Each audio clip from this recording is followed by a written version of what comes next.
자, 지난번에는 사사시대 시작까지 이렇게 했는데요. 지금 오늘 사사시대부터 시작해서 엘리야에 관한 이야기, 다음번에는 요시아에 대한 이야기, 30계명과 관련된 부분. 다윗 이야기도 너무 중요한 이야기가 많은데 다윗은 일단은 30계명하고 관계가 지금 당장 없기 때문에 다음에 기회 있으면 하기로 하고요.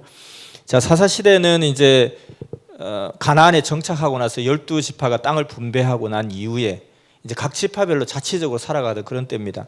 앞서 이야기한 것처럼 사실은 그 가나안 족속을 다 몰아낸 것이 아니라 그냥 일부만 차지한 상태에서 가나안 족속과 공존하는 그런 관계를 가지고 있고 12지파도 각자 이렇게 나눠져서 살고 있는 그런 때였었어요. 근데 그러다 보니까 이제 이 시대 이 가나안 이 히브리 족속 이스라엘 사람들이 그 선진 문명이었던 그 가나안 족속들의 문화를 동요하고 지금 우리 한류가 전 세계를 지배하듯이 이와 같이 그런 선진 문명을 막 따라가면서 그리고 농사는 자기들이 지어본 적이 없는데 자기들 생각에는 전쟁을 할 때 이동할 때는 여호와의 하나님을 믿고 그리고 전쟁할 때 그 농사 지을 때는 농사의 신이신 바알신 아세라 목상을 섬기고 이렇게 해야지라고 하는 이중적인 그런 구조를 가지고 있었죠. 이것이 항상 우리가 생활 속에서도 그렇게 되기가 참 쉽죠. 그래서 하나님을 부인한 것이 아니라 하나님도 믿는데 근데 하나님은 여호와 하나님은 농사의 신은 아니잖아. 농사는 어떻게 짓지? 우리가 농사 지어본 적이 없는데 하니까 이미 정착해 있던 그 가나안 원주민들이 농사는 말이지 이렇게 지어야 되는 거야. 그리고 농사 지을 때는 비가 필요한데 비가 그렇게 우리가 원하는 대로 오는 게 아니거든. 그 비는 누군가의 힘을 빌어서 우리가 받아야 되는데 그러려면 바알신한테 빌어봐. 아주 직방이야. 정말 잘 돼. 이러면서 사람들이 그걸 배우게 된 거예요. 그러면서 서서히 그 이방 문화에 이방 그 신앙에 물들게 되고 동요되게 되고 그러다 보니까 이제 그 흑암마귀 사탄에게 한번 딱 조건이 잡히니까 하나님에 대한 절대의 믿음과 신뢰가 자꾸 흐트러지게 되고 흐지부지하게 되고 그러면서 결국은 문제가 심각해지니까 이러다가 죽게 생겼으니까 하나님께서 또 치료를 해야 되잖아요. 치료를 하려고 하다 보니까 몸이 망가지니까 수술하면 아프잖아요. 그러니까 이 이방 블레셋 족속이나 이런 족속들을 들어서 이제 몽둥이를 치는 거죠. 그러면서 수십 년 동안 그것을 당하고 보다 보니까 우리가 어쩌다가 이렇게 됐지? 아, 우리가 잘못을 해서 그렇구나. 무엇을 잘못했지? 하나님에 대한 신앙을 저버렸지. 그럼 다시 돌이켜야지. 그리고 이 블레셋 족속을 물리쳐야지. 이렇게 하면서 이 중에 누군가를 세워야 되는데 누구를 중심자로 삼지? 해서 그 중심자로 삼은 사람을 사사라고 이야기하죠. 그래서 이 사사는 12지파에서 어떤 특정한 때가 되면 그 어떤 목적에 따라서 선출되는 사람이었었어요. 이 사사는 사실상 이제 성경에 12명의 사사가 나오고 있는데 이 사사 시대가 약 400년을 가잖아요. 그런데 이 사사를 세우는 과정을 보면 하나님이 직접 임명하는 게 거의 대다수고요. 그 다음에 이제 입다라고 하는 그 사사는 백성들이 논의해서 추천해서 선정하는 경우가 있어요. 그래서 백성들이 선출하는 경우가 있고 하나님이 직접 지명하는 경우가 있고 아무튼 이렇게 날 때부터 사사로 나는 왕과 같은 그런 세습자가 아니라 그냥 선출되어지는 그런 존재가 사사였습니다. 이 사사는 한번 사사가 되면 죽을 때까지 사사 역할을 해요. 그래서 종신제였고 다만 세습제가 아니다. 자기 아들에게 또 사사를 물려준다. 이건 아니고 자기 죽으면 끝이에요. 이제 그 시대는. 그리고 이 권한은 그 전쟁 때뿐만 아니라 자기가 살아있는 동안에 평화 시에도 사사의 권한이 그대로 주어졌어요. 그리고 그 권위에 대해서는 아주 무한한 아주 전제적인 그런 권위를 가지고 있었어요. 근데 또 제한이 있었는데 다만 율법의 정신에 율법에 어긋나지는 않아야 된다. 율법을 벗어나서는 사사고 보고 필요 없다는 거 절대 안 된다. 이런 것이 있었고요. 또 이 사사들에게는 특별한 어떤 뭐라고 해야 되나 월급이라 해야 되나 이런 사례비나 이런 어떤 대해주는 게 없어요. 옷을 주는 것도 아니고 집을 주는 것도 아니고 그냥 사사로 선택되어서 그 목적을 그냥 자기가 수행할 뿐이기 때문에 어떤 세금이 필요도 없었던 거죠. 왜냐하면 이 사람을 주기 위해서 뭔가 세금이 거둬져야 되는데 그런 것도 필요 없었던 그런 입장이었고요. 그 다음에는 그러다 보니까 이 사사 제도를 운영하기 위한 예산도 필요 없었고 세금도 필요 없었던. 그래서 이 사사는 칙령은 내릴 수 있는데 법령을 개정하지는 못했어요. 그러니까 왕은 법을 만들 수 있는데 이 사사는 칙령이라는 것은 왕의 명령이에요. 어떤 특정한 상황에 대해서 명령은 발휘할 수 있는데 이것이 항구적으로 법으로 적용되는 것은 아니었다. 이런 제한적인 상황이 있었습니다. 그래서 이런 어떤 사사 시대라는 게 굉장히 아주 특이한 어떤 그런 정치 구조라는 거죠. 그래서 이것이 이제 신약 시대 때 가면 교황 제도와 똑같이 이제 연결이 되는 거죠. 그러니까 국가가 나라가 없었기 때문에 왕도 아니고, 왕은 아니지만 왕의 역할을 했고, 또 어떤 그 제사장의 역할도 했고 예언자의 역할도 했던 그런 사람. 이것이 사사라는 특별한 그런 제도를 이제 가지게 됩니다. 그래서 이 사사 시대가 계속 한 400년 동안 지속되다 보니까 그 바로 뒤에 이제 통일왕국 시대가 시작되잖아요. 그래서 우리에게도 나라를 만들게 해주세요, 나라의 왕을 세워주세요 해서 이제 사울 왕이 초대 왕이 되잖아요. 그래서 이와 같이 이 사사 시대를 거치면서 이 12부족들이 노예에서 그냥 유랑민 생활을 하다가, 그리고 이제 가나안 땅에 정착해서 12지파가 골고루 분배하고 나눠서 형제처럼 이렇게 지내다가 어떤 이 사사 시대를 거치면서 이제 국가 체제로 나아가는 하나의 과도기 역할을 충분히 이제 완충 역할을 해 줬던 것 같아요. 그게 굉장히 의미가 있다고 봐지고요. 이 사사 시대는 첫 번째 사사는 운니엘이라는 사사고, 우리가 마지막 사사는 너무 유명한 삼손이 마지막 사사였어요. 그래서 이렇게 그 주로 이제 성경에서 많이 되는 거 보면 뭐 드보라라든지 기드온이라든지 이런 사람들이 이제 사사 중에 대표적인 많은 일화를 가지고 있는 그런 사람이죠. 그래서 12명의 사사의 시대가 있었다. 이로 인해서 결국 이제 왕정 시대로 이제 들어가는 최초의 이제 국가가 형성되는 그런 시작이 되게 됩니다. 그렇게 이제 왕정 시대로 이제 들어가게 되는데, 이 왕정 시대가 또 40년 사울, 다윗, 솔로몬이 또 40년씩 하죠. 근데 이 왕은 죽을 때까지 왕인데 임기가 없는데도 이상하게 꼭 40년씩 꼭 했어요. 그러니까 40년 되는 때에 딱 죽었어요, 정말. 임기 40년인 것처럼 그렇게 40년 하고 결국 솔로몬 때 죽게 되죠. 솔로몬이 죽게 되고 나서 이제 나라가 갈리게 되죠. 그래서 이제 북이스라엘, 남유다 이렇게 이제 이야기하게 되는데, 사실은 이제 그 12지파 중에 11개 지파가 다 북쪽으로, 11개 지파와 1개 지파 이렇게 나눠지는 거예요. 그래서 사실은 이제 그 중에 이 레위 지파는 종교인 지파이기 때문에 실제적으로 어디에 속했다 꼭 할 수는 없는 거예요. 예전에 우리 삼국 시대 때 고구려 백제 신라 있을 때도 그 사실은 이 굉장히 적대국이잖아요. 그런데 이 국경을 왔다 갔다 할 수 있는 것은 이게 굉장히 불법이죠. 근데 국경을 자유롭게 왔다 갔다 할 수 있는 유일한 그 사람들이 있었는데 그게 누구냐면 승려였어요. 스님이었어요. 이 종교인이라 해가지고 그냥 자유롭게. 그래서 항상 첩자 갈 때는 이게 성복을 입고 많이 가고 그렇게 했거든요. 그것처럼 이 레위 지파는 뭐 남쪽이든 북쪽이든 정치적 이념에 편향하지 않고 그냥 이 종교로 제례를 드리는 그런 족속이다 해서 그래서 서로 타치를 안 하는 그런 입장이었어요. 그러니까 따져보면 사실 10지파와 한 지파가 나눠진 거죠.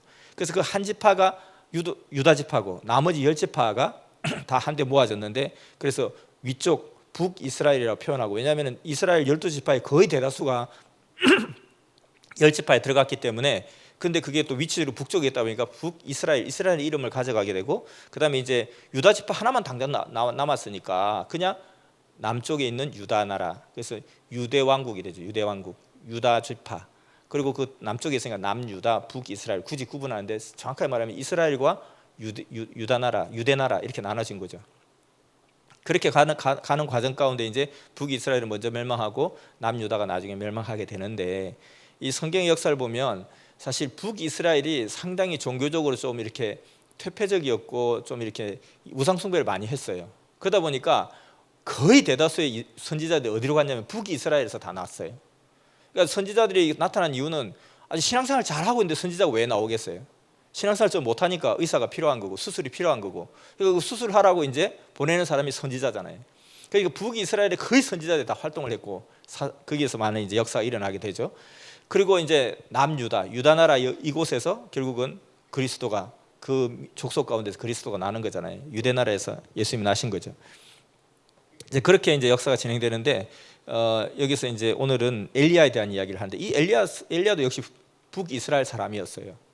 그러니까 거의 뭐 선지자가 다 북이스라엘 출신이다. 북쪽 남북 시대 때는 거의 북쪽에서 다 왔다 보면 될 것 같고요. 근데 이제 요 중에 이제 한번 간단하게 짚고 넘어갈 사람이 유다가 아니라 불순종한 요나 이야기 잠시 하자면, 요나는 사실은 그 엘리야보다도 조금 더 앞에 사람이었었어요.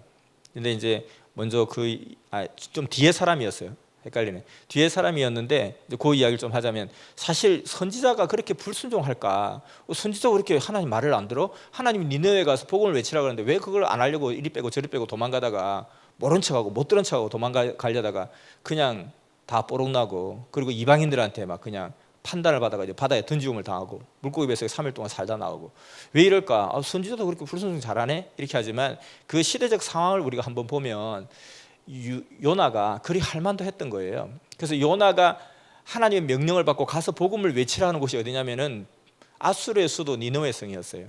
그러니까 니느웨 성은 아수르의 수도였단 말이에요. 근데 사실은 이 아수르와 이 북이스라엘이 지금 어느 관계였냐면은 BC 722년에 북이스라엘이 아수르에서 멸망을 당해요. 근데 이 멸망당하기 약 한 100년 이내의 시대에 이 요나의 시대였었어요. 그러니까 우리로 치면은 우리가 1910년도에 일본에게 우리가 통치를 받았지만 사실은 그 전에 1880년대 이때부터 계속 일본의 거의 속국이다시피 그렇게 살아왔잖아요. 그리고 의병이 이미 1910년 이전에 이미 의병이 일어나고 싸우고 막 그렇게 했단 말이에요. 그럼 예를 들어서 우리나라로 치면은 1900년 정도라고 생각해봐요. 1900년 정도. 1905년에 막 그냥 왕비가 시해당하고 그것도 막 그냥 그 조폭들한테 시해당하고 막 그런 시절이었잖아요. 그래도 우리는 항변도 못한 그런 시절이었어요. 그러니까 예를 들어서 한 1900년 정도에 일본이라면 이가 박박 갈리는 그 시대에 갑자기 하나님께서 우리나라의 어떤 굉장한 의인한테 나타나 너는 지금 일본 동경에 지금 저 백성들 다 죽게 생겼다. 가서 저들에게 복음을 전해서 저들을 회개시켜라 이렇게 하니까 사실 속으로는 잘 됐네. 일본 확 망했으면 좋겠는데 그냥 다 죽어버리지. 천황부터 시작 다 죽어버리지. 그러면 우리가 얼마나 이게 바라야 되는데 하나님은 진짜 나보고 세상에 가서 쏴주기를 하지는 못할 망정. 안 그래도 지금 못된 짓 해가 망해가는데 그걸 살려줘? 그럼 우리 백성들 살려주지? 이런 마음이 들었을 거라는 거예요. 그래서 근데 하나님의 명령이다 보니까 이걸 거부할 수도 없고 대놓고 못합니다. 왜 그럽니까? 이렇게 할 수도 없고 그러니까 못 들은 척. 그리고 들었긴 들었는데 내가 혹시 잘못 들었을 수도 있을 거야. 이렇게만. 왜 자기 합리화를 많이 시키잖아요. 우리도 항상 보면 그 중에 하나가 또 이런 것도 있어요. 이걸 하면 안 되는데 진짜 근데 내가 힘이 없어서 지금 흑암한테 당하는 거예요. 지금 하나님. 저는 안 하려고 하는데요. 지금 흑암이 나보다 힘이 세가지고요. 지금 제가 당하고 있어요. 제가 무슨 친구들하고 뭐 나이트클럽 가고 싶었겠어요? 가고 싶지 않아요. 근데 흑암이요 너무 세가지고 내가 지금 끌려가는 거거든요. 하나님 진짜 저를 불쌍히 여겨주세요 하면서 이왕 이렇게 된 거 좀 놀다 가자 그냥 이렇게 하고 놀면서 또 돌아와서는 하나님 정말 죄송하긴 한데요. 제가 사실은 끌려간 거거든요. 좀 감안해 주세요. 다음에는 꼭 안 끌려갈게요. 하다가 다음 또 되면 하나님 또 끌려가네요. 이렇게 하면서 못 들은 척, 안 들은 척, 잘못 들은 척하고 막 우리가 이제 막 이렇게 섞어가요. 근데 하나님이 다 알죠. 우리가 어릴 때 그냥 엄마한테 거짓말 해가지고 막 책값 땡기면 하는 거 다 알아요. 다 알지만 그냥 엄마도 그렇게 한지라 그 심정과 마음을 알고 속아주는 거죠. 그래서 하나님도 다 우리의 그 마음을 다 아실 거예요. 그래도 이제 요나도 그런 입장이었죠.